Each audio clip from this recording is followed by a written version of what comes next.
Good evening, Zambia, and welcome to the news report with me, Danj Duncan Simonza. I'm super excited that you have tuned into Live TV. Now, today on the news report, we're going to look at some of the amazing stories that are making headways in our community. And before I jump into the stories, I'm going to just give you a COVID-19 update. Courtesy of the Ministry of Health, Zambia, of course. Now, in the last 24 hours, out of the 6,255 COVID-19 tests conducted by the Ministry of Health, about 687 have tested positive for COVID-19. Recovery stands at 994. COVID-19 death stands at 5. Well, COVID-19 associated death stands at 3, bringing the total to 8 COVID-19 cases. Of course, this just shows the numbers keep going up. So make sure you protect yourself, follow the health guidelines, and it's important that you protect even the other person that is next to you. Now, on the program today, I'm also going to feature Mr. McDonald Chipenzi on a phone call interview, where we're going to get to discuss the Cyber Security and Cybercrime Bill 2021, just to look at some of the important aspect and element in regards to the bill itself and what the future holds when it comes to that particular bill. We'll be right back.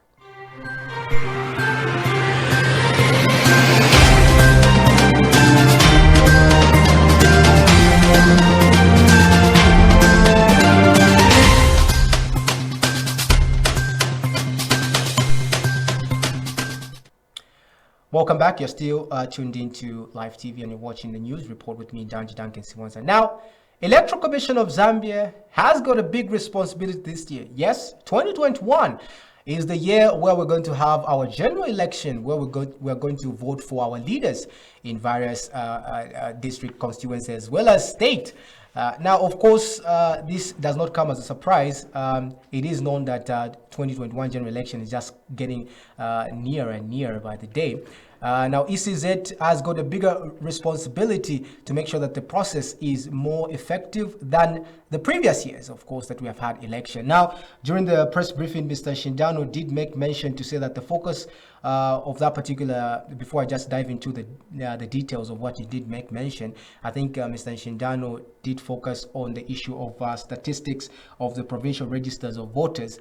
Just looking at the numbers from different provinces that were coming in, that registered for this coming election. Now, of course, there are some provinces that did not do very well in terms of registering of candidates, of people to vote in the coming election.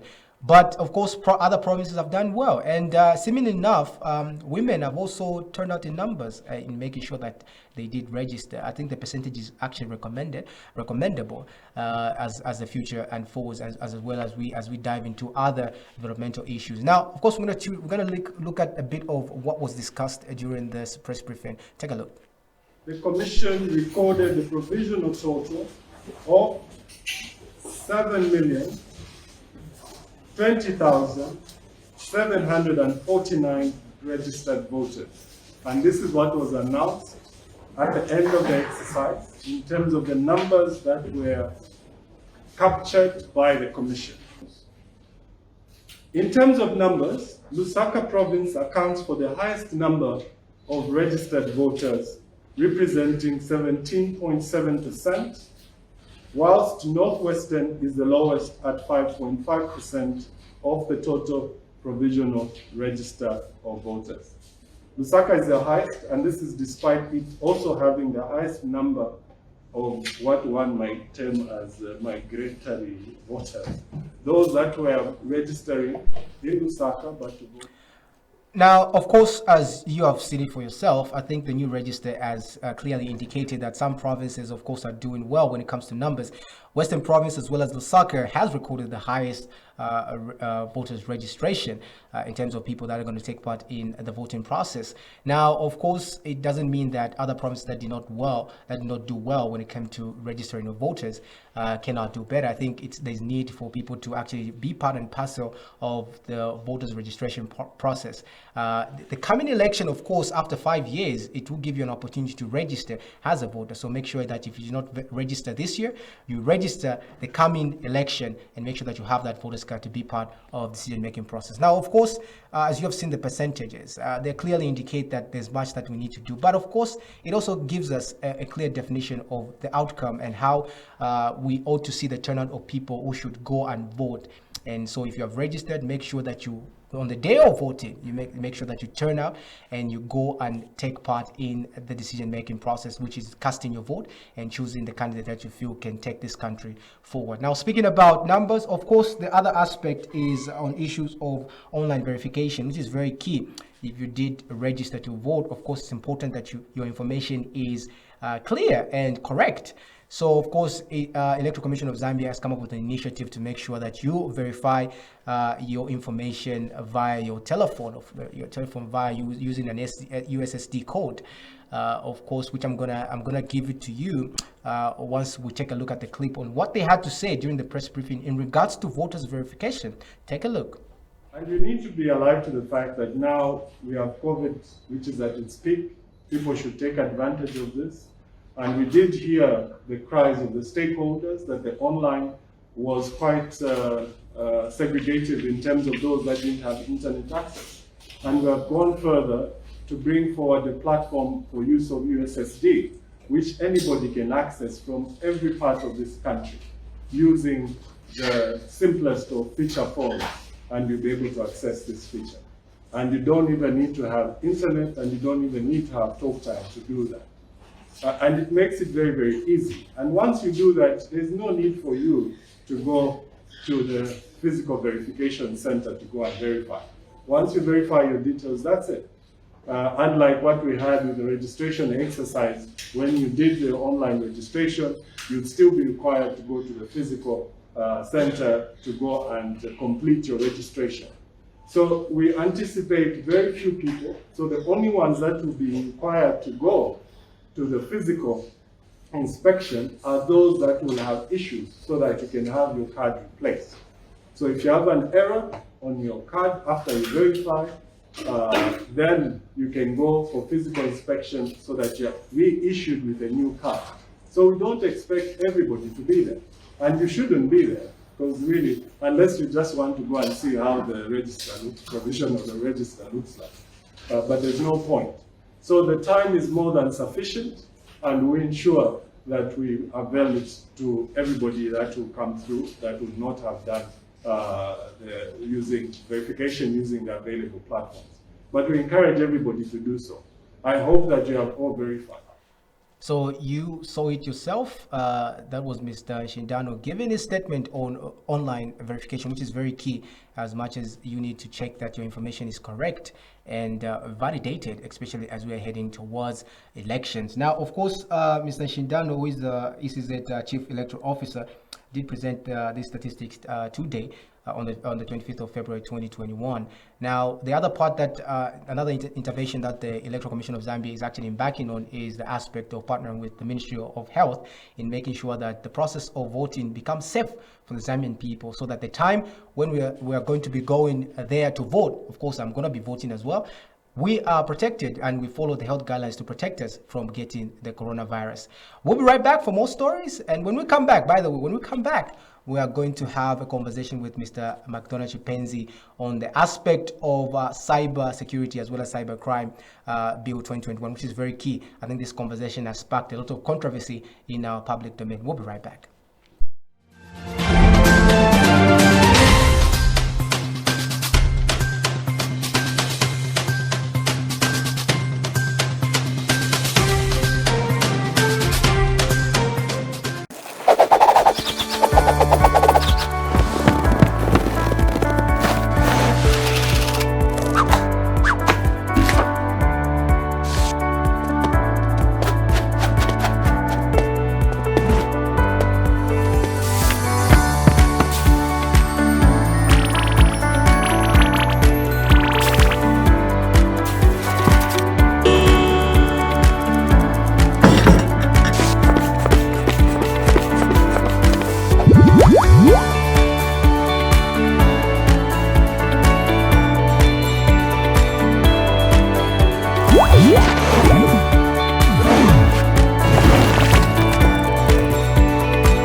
I need to secure my business. I need to make investment. How do I do it? My son is getting older. He will be in secondary school soon. How do I make sure I have enough money for his school fees? I need to build a house for my children. How do I do it? The Mpile Unit Trust, managed by African Life Financial Services, an investment product tailored to help you meet your financial goals. We offer different investment vehicles under the Unit Trust to diversify your income and achieve growth on your money. Your future begins by making a decision to invest with us. Fund managers with a track record of over 20 years, trustworthy, secure and reliable. For further information on different investment vehicles, call us on 211-254841. Alternatively, you may send an email to mpile@afrilife.co.zm. We are located at 74 Independence Avenue, Mpile Office Park.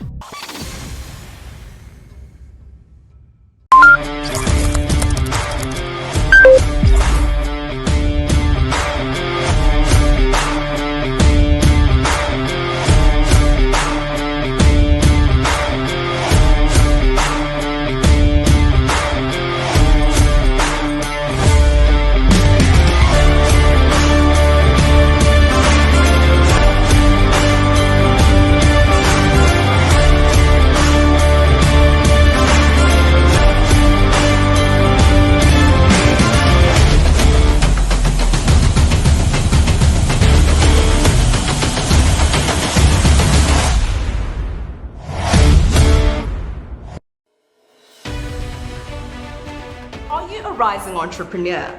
Have you developed an idea, service, or product that is ready to launch? Are you struggling to gain the investment needed to take off? Jacaranda Hub, in collaboration with AfriLabs and GoDo Hub of Nigeria, have just the answers for you. Apply now to join the Mosatunia Pitch Investor Readiness and Financing Program to gain the traction and resources needed to launch your product or service. Come, let's get together and help you hit the ground running. Our vision is to create a community that provides training, mentorship, funding, and visibility to over 100 Zambians.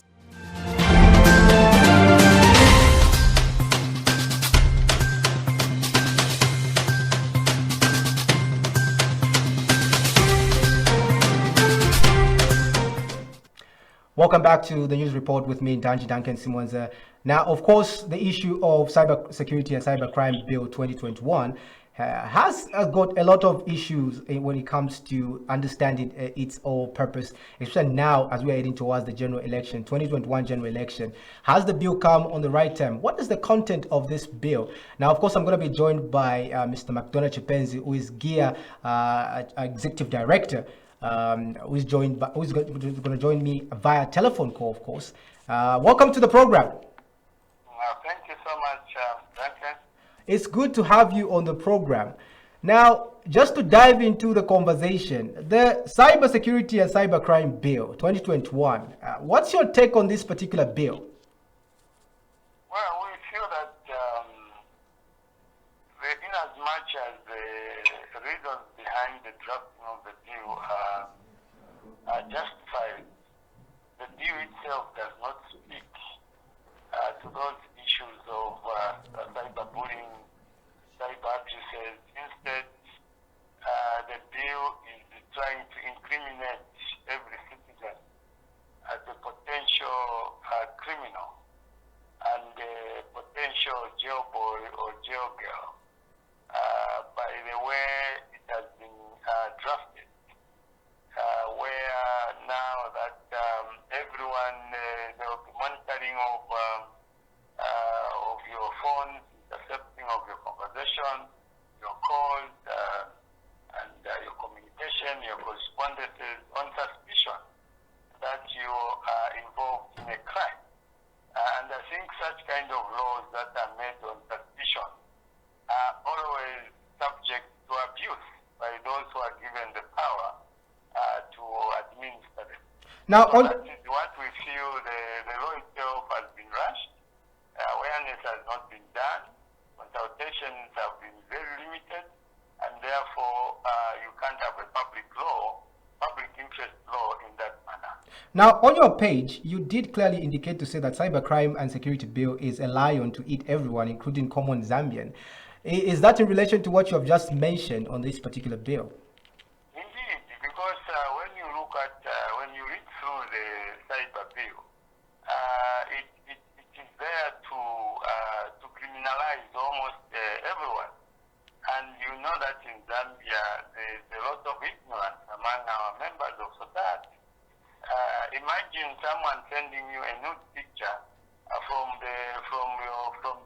town to the village, and because maybe in one or the other, someone wants to incriminate you, they will find that this village unknowingly received this message, which is misleading or untrue or inaccurate, and that person would have committed a crime.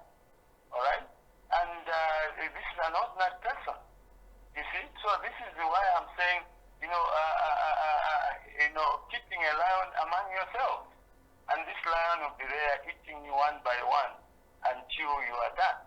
And the president is on record as having trying to reduce congestion in correction facilities and prisons. You can't have a law that has got 90 sanctions or penalties, and those penalties range from 2 years to life imprisonment.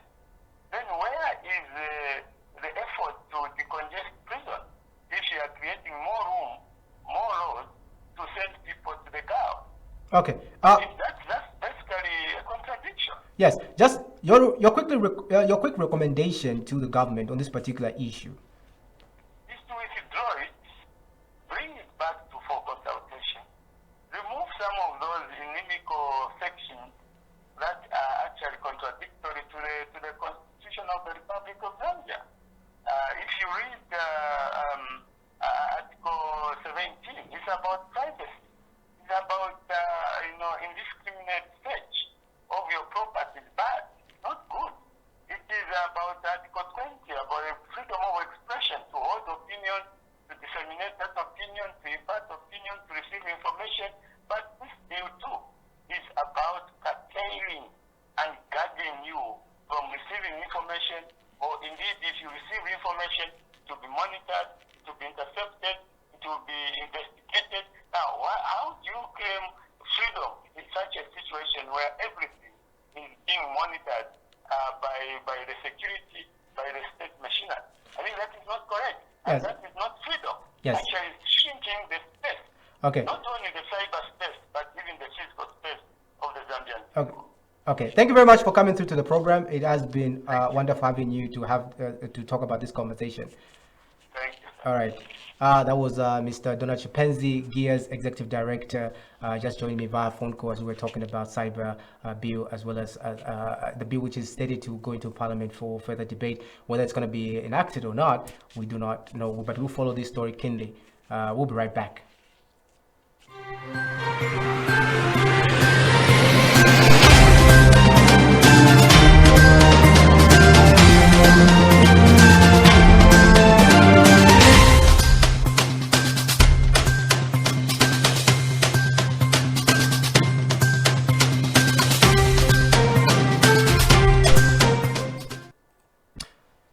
Regulation of social media, could it be something that we can go through, or could it be something that society can accept? Well, of course, those are issues that have been on the ground over some years now. Now, of course, the Cybersecurity and Cybercrime Bill 2021 has got its own clauses that the public seem to be unfair to them. But of course, we're going to follow this particular bill and see what will happen. Now, talking about social media and the safe space, whether it's going to be whether it's a safe space or it's going to be a safe space. I think one thing that needs to come on board is cyberbullying, which has been a conversation by a lot of people. Cyberbullying, gender-based violence, people posting things that they're not supposed to post online. Therefore, of course, the protection of a child is supposed to be key as well online. Now, of course, the Captain Tokozile has taken up the task of making sure that she raises awareness on issues of gender-based violence as well as cyberbullying. Now, she's taking a walk from Lusaka to Livingstone, in a spirit of raising acute awareness on this particular issue. Now, of course, before I jump into the conversation that she had with the president, of course, some issues came into from the president congratulating her for taking a bold step in raising awareness on issues of gender-based as well as cyberbullying. Well, take a look at this conversation. Hello, good evening. That's Captain Muhamba. This is Edgar Chagbalungu. How are you doing? Good. Very fine, very fine. Still working? How far?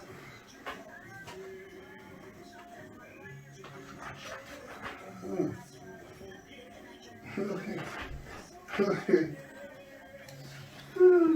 We are sharing with you. We are proud of your effort because this is a noble cause.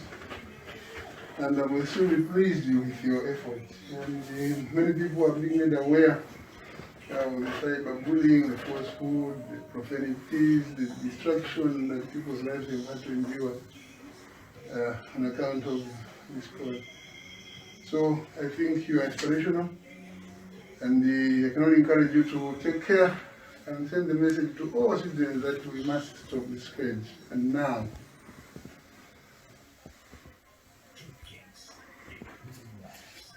indeed. Oh, we wish you the very best. I wish I could. I would like to join you in the last 10 kilometers, only if time permitted. But you're with me in spirit. And I'm with you and a lot of other people. When do you expect to get to Livingston? Oh, okay, okay. Next week. Okay, okay. But you fly like a jet, okay?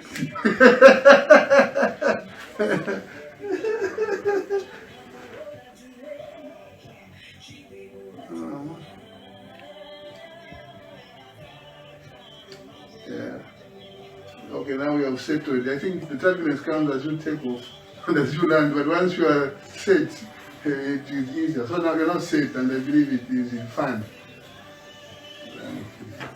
No. No. God bless you. We'll bring you some water. Okay, good night. Good night. Thank you. Now, of course, President Lungu did donate a bus to Copperbelt University. Now, of course, this is according to the promise that he made to the university in regards to him donating the bus. Well, of course, Copperbelt has got many issues, from bus, of course, to meal allowances, which has always been a major problem for the students there. Now, the president did meet his promise. He bought the bus.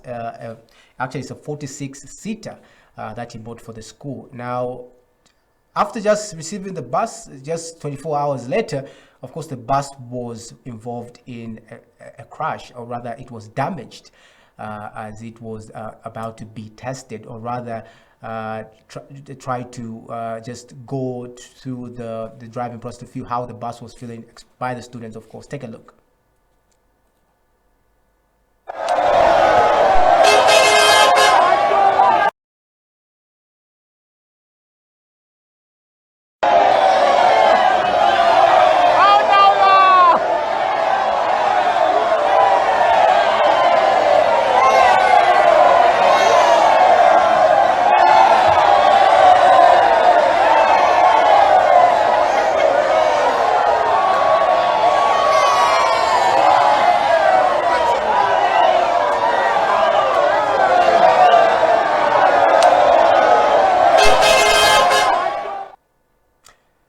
Well, there you saw it yourself. That was the bus which was donated by the president just some few days ago, and it actually was damaged just after its donation. Now, well, we can't stick on this story very long. We have a lot of stories just to cover. Now, United Party, UPND, United Party for National Development, has appointed Mutale Nalumanga as its vice president. Now, Madam Tale has replaced Geoffrey Bwanyamwamba, who used to be the vice president for the party. Now, he defected to PF. Now is the national chairperson for mobilization. Now, of course, she takes up a big responsibility as a woman. Now we can only wish her the best in our endeavor, and we wish the UPND all the best in the 2021 general election as they bring about their own issues and foster their manifesto to the people, so that we can make informed decision regardless of you might be voting for. Now, of course, another story that is bringing about headways is that NDC President Chimbaka Mbwili has been expelled from his party. Now, of course, this comes as an issue of him not trying to put in an alliance with the UPND. Now, of course, this is a story that we are following just to understand the nature of his expulsion from the party. Now, beside him trying not making an alliance with the UPND, the vice president of NDC did make mention to say that there has been a bit of reluctance on his part to push in an alliance with the UPND, and therefore they suspected that he might want to go back to the PF. Well, we're gonna follow this story just to understand whether Chimbaka Mbwili will join the PF or he will be back as the president of NDC or not. Well, the future will be known either ways. Now, also shifting to another story.